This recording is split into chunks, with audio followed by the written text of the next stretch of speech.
अगदी मनपूर्वक स्वागत. वक्फचे एकंदर सामाजिक परिणाम काय होऊ शकतात किंवा सामाजिक दृष्टिकोनातून याचा संबंध नेमका काय आहे याबाबत आपण या कार्यक्रमामध्ये चर्चा करणार आहोत. तत्पूर्वी मला सांगा की नेमका वक्फचा इतिहास काय, म्हणजे वक्फ हे सुरुवात कशी काय झाली, वक्फ म्हणजे नेमकं काय, त्याचा इतिहास काय सांगतो आपल्याला. वक्फ ही काही नवीन संकल्पना नाही आहे. इस्लाम धर्मीय मुस्लिम हे अशा प्रकारचं काही देणगी देणं ज्याचा समाजाच्या भल्यासाठी उपयोग होऊ शकतो. समाजामधले जो पिछडा वर्ग आहे, जे उपेक्षित वर्ग आहे, त्याला त्याचा फायदा होईल आणि त्यांनी त्याचे पुढे जावं म्हणून अशा प्रकारचे काही गोष्टींचं दान देणं निस्वार्थ वृत्तीने त्याला वक्फ म्हणतात. बरोबर. आत्ताच्या परिप्रेक्ष्यामध्ये वक्फ जमिनीच्या संदर्भात आहे.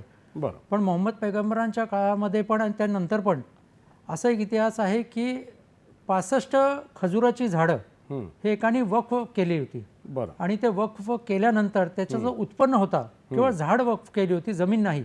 आणि त्या उत्पन्नातून गरीब गरजू लोकांना त्याचा फायदा व्हावा, अच्छा, त्याच्यातून त्यांना रोजगार मिळावा अशा हेतूने ते वक्फ केलं होतं. आत्ताच्या या सगळ्या परिप्रेक्ष्यामध्ये वक्फ हे जमिनीच्या संदर्भात अधिक वापरला जातोय. बरोबर. म्हणजे ब्रिटिशांच्या काळामध्ये पण अशा प्रकारचा वक्फ कायदा होता, मुसलमान वक्फ कायदा. बरोबर. अशा प्रकारचा अस्तित्वात ब्रिटिशांनी त्याचं तयार केलं होतं. पण स्वातंत्र्यानंतर 1954मध्ये हा पहिल्यांदा अशा प्रकारचा कायदा आला. त्यानंतर त्याच्यामध्ये बदल करण्यात आलं.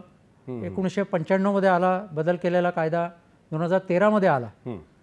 पण 54च्या नंतर पहिल्यांदा एवढ्या मोठ्या प्रमाणावरती बदल, त्याच्यामध्ये रिफॉर्म्स, त्याच्यामध्ये काही नवीन गोष्टी टाकून काही नवीन प्रकारचं केलेलं जे बिल आहे 2025मध्ये, आत्ता जो काल राष्ट्रपतींनी ज्याच्यावरती संमती दिलेली आहे तो कायदा अस्तित्वात आलेला आहे. त्यामुळे मुस्लिम समाजाने एखादी गोष्ट दान करणं आणि निस्वार्थ वृत्तीने त्याचा स्वतःला काही फायदा अपेक्षित न धरता केलेल्या गोष्टीचं दान त्याला वक्फ म्हणतात. आणि अशा खूप मोठ्या प्रमाणात असलेला अवकाफ पण शब्दप्रयोग केला जातो.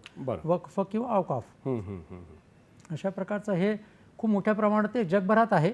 पण अशा प्रकारचा कायदा आणि सरकारी पाठबळ असणारा सगळ्याच काही मुस्लिम देशांमध्ये नाही आहे. म्हणजे टर्की आहे, लिबिया आहे, इराक आहे, अशा देशांमध्ये वक्फ कायदा असा काही अस्तित्वात नाही आहे, जरी ते इस्लामिक राष्ट्र असले तरी सुद्धा. पण भारतामध्ये अशा प्रकारचं कायदा केला गेलेला आहे. तुम्ही आता हा